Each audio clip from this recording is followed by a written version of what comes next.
important to focus on and prioritize, and has a person responsible both from the company and any outside parties that are involved. So I think transparency and laying out expectations is something that's worked very well, and usually we're having those conversations before the closing of the investment as well. So after closing is when you have that formal kickoff. But I think before closing, it's important that our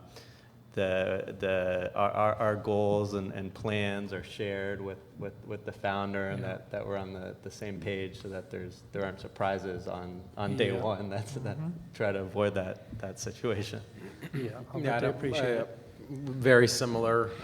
We call it a kickoff meeting. It has to take place within 30 days. The overriding theme from us is we ask the CEO and the management team, no surprises, good or bad.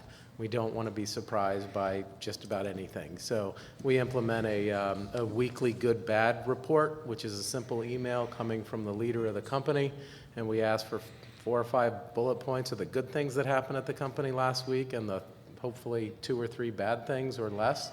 And it's just a way for us to keep a pulse on the business. And then we do a monthly 60-minute video conference or call with all of our 19 portfolio companies, which pretty much takes the back half of an entire week. But we set expectations, and like Justin said, they know before we invest that that's our expectation. So it works well. In the old days, we'd randomly pick up the phone and how's the company, how's everything going? It's just, as you get bigger, you can't do that anymore, and this is just an easier way for us to keep track of everything going around during the week. I like that. We had a CEO once who liked to say to his staff, if you keep a problem to yourself, it's your problem. If you share your problem, it's our problem. Right, yeah. Big difference. Peter Drucker, I think it was attributed to him, said that culture eats strategy for breakfast. Would someone like to chime in on how important or unimportant culture is in an organization, what it means, how we develop it, how it changes when a business goes from a family business, or if it's something you even pay attention to?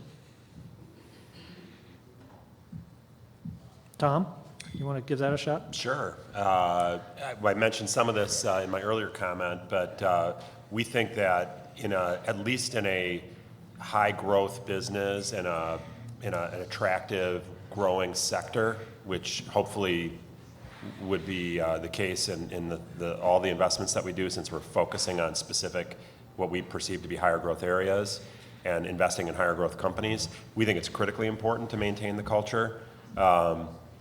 And I think it's important from the standpoint of making the employees feel like they still work for the same company, and to perceive that our agenda is not to change the business that they know and love, but is to add to it, to have it be a plus scenario, where we're taking the foundation that's been developed, and then we're adding things to that to facilitate the scaling of the business, to create more opportunities, to create more success, to create more career pathways for the key people, and to win in whatever industry space they happen to serve.